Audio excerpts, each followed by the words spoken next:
I like indie games. Do you like indie games? No response?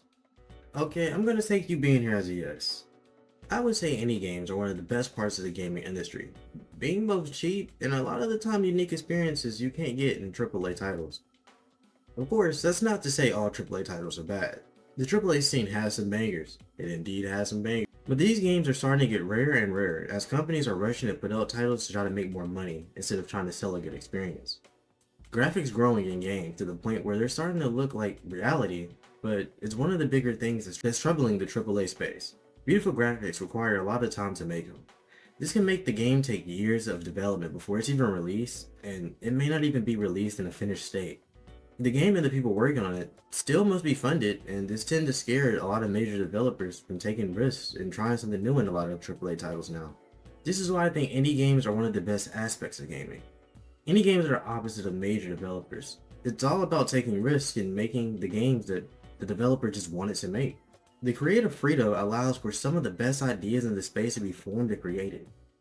Take something like Axiom Verge, an indie game that was developed solely by one person, and the game has received quite a bit of praise. We got another example. How about Stardew Valley? Another game developed by a single person. And while it isn't trying to push the medium of gaming, it's a farming simulator that mixes in other aspects of games and genres to spice up the repetition. Stardew Valley is a game that I've played, and it's clear that it just simply has a charm to it. It has care and passion also put into the game that just makes it feel homey, I guess. So with that being said, let me segue into the topic for this video. I've done nothing but talk about good examples for indie games. So let me show you another game that I think should have more eyes on it. So let me introduce you to Old School Musical.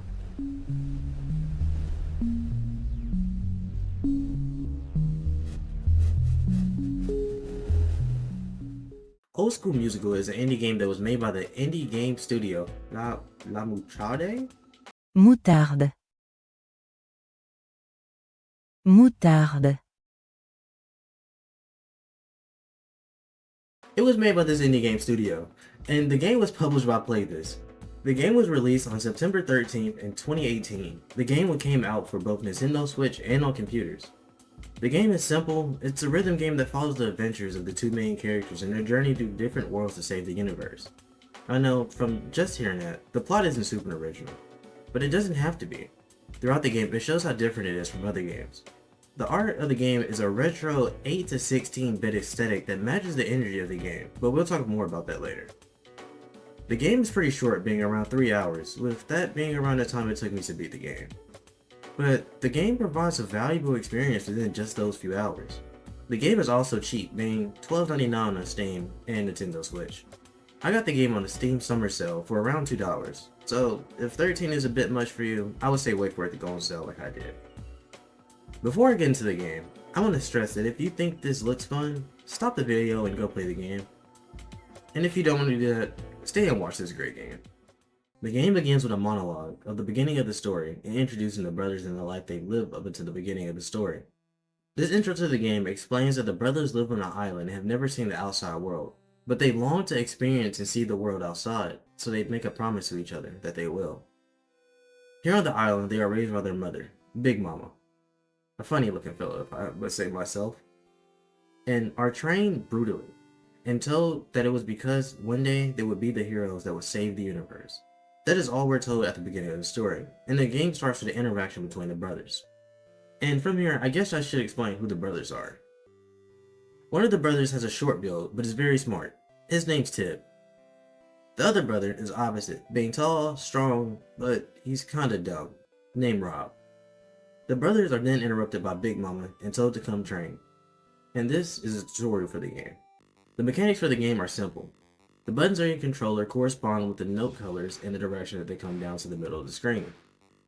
Tap the correct buttons on the beat and you'll basically have all the controls down. There are notes that need to be held to the end of the note and notes that are tapped with the bumpers, but it's basically the same thing and simple to understand.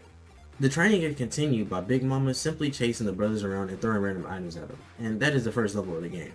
In this level, the gameplay loop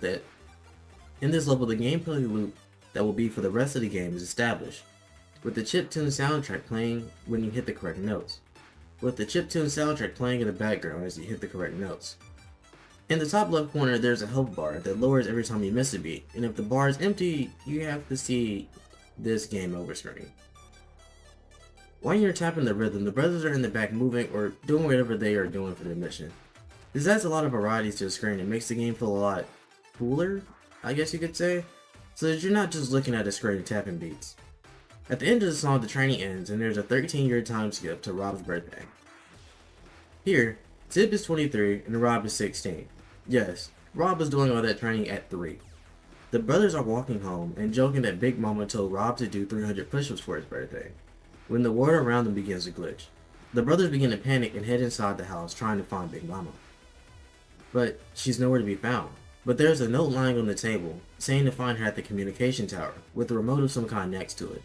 The brothers have no idea where that is, so they explore the glitchy islands in the next song, where at the end of the song, the game makes a Pokemon reference, and when you choose the option to press the controller, it opens a portal to the Space Center.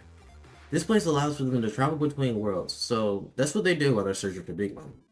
The first world that they travel to is a big Mega Man reference, with them running through the level with the glitch following close behind them, distorting the world.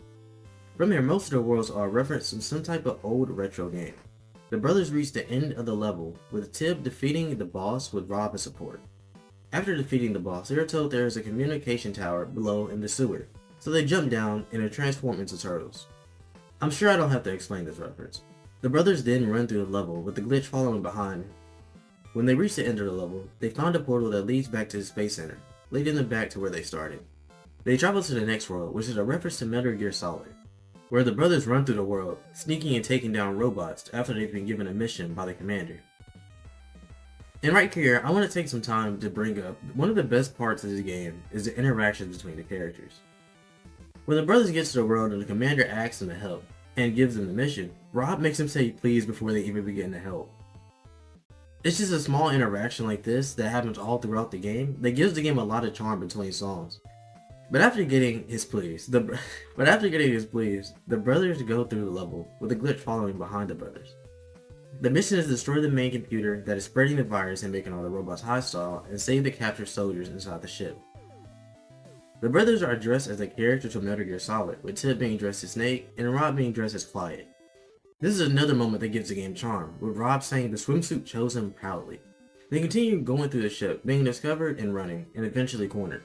And then Rob throws a special grenade that they were supposed to use on the main computer. So, when it gets to the actual computer, they just simply unplug it and continue to the next world. The next world is an Outrun reference, with the brothers driving to Neon City because Roberto-san, here, said that someone in the city looked like them. Assuming that it was their mother, the brothers sped off with Roberto-san's gang and the glitch following behind them. The brothers sped past cars to the beats of the song fighting off the gang until they eventually must stop for gas. And you have to experience this cutscene firsthand. But the glitch begins to catch up to them, so they head out and soon they reach Neon City, realizing that Roberto-san was comparing them to the big Neon City building and that they wasted their time. So they hit the portal again and back to the Space Center. The next world the brothers make it to is an empty world that is in ruins, but they found the communication tower there that their mother told them to meet them at. So the brothers begin to gather planks so they can make a bridge to get across this gap here. While having to build this bridge, they're fighting against these monsters and enemies that they call potatoes. Well, Rob mainly does. He's the muscle, so he's fighting all of them. Now I should say that this world is where the story begins to pick up. After making the makeshift bridge, they make their way into the communication tower.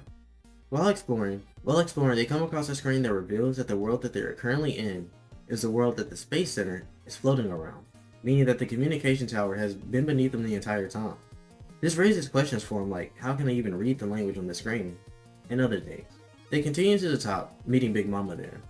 When they meet their mother, it is revealed that the world they are in, the one in ruins, is their home world, and that the letter that she left them contained the virus that had been destroying and following them through the worlds that they explored, and that she had them spread it because they were the heroes of legend, so the virus didn't affect them. She continues to explain that the core of the room is the one that connects all the worlds together, and that she is going to destroy it to further spread the virus and destroy the universe. After explaining this, she quickly kills the brothers without explaining anymore. When they die, they are stuck in a game over limbo, where they can't escape. The way that they get out is by ripping up the letter that Big Mama gave them, the one that started the virus. That then glitched out the game over area, resetting them back to where they were. After getting back, they see the room is filled with explosives and escape via a spaceship on the roof. With the controller destroyed from Big Mama's attack, and Big Mama having betrayed them, they return to the spaceship, where they meet and defeat Pom Pot. He gives them another controller and tells them to seek out the Great Sage, which they do. The world that they go to is based off the old school Metal Slug game, where they meet a small green sage called Cloak Pete. This game has some crazy names. This Great Sage is in the village that has the remaining members of the brothers race. After exploring the village, he has the brothers go to a temple where he explains the history of their ancestors. At the temple, he explains 1,000 years ago, the Archeans were a thriving race whose technology helped them get rid of both hard labor and illness.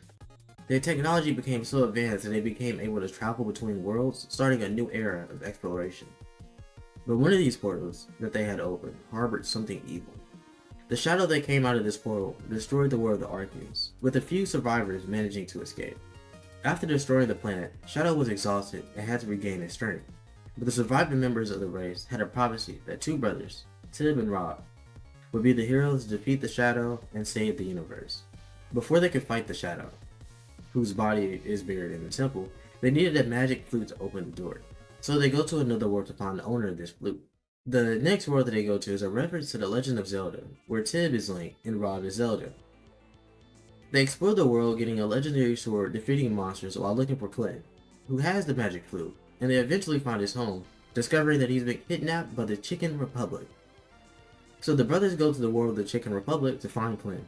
They make their way through the Chicken Republic, fighting the chickens in a world that is based on old school RPGs.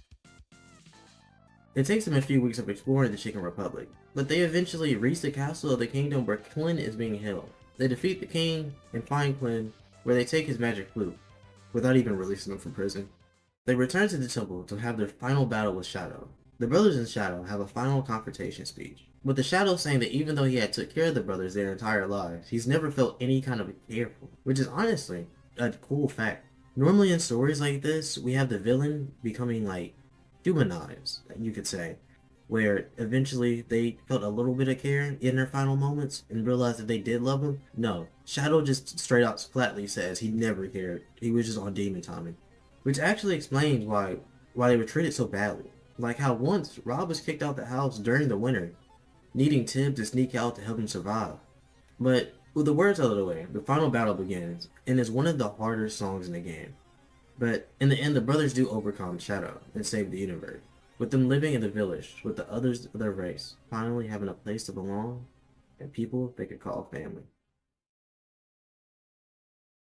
That Weird Journey was old school musical. There were a lot of parts of the game that I couldn't get super detailed with, like all the references and all the jokes, but those are honestly the most memorable parts of the game. But I want all of you to play the game and experience most of the jokes, a lot of them being actually funny. After beating the game, there's still a lot of replay value, with there being a multiplayer mode and a mode that adds around 30 more songs that takes place during the brothers' adventures in the Chicken Republic.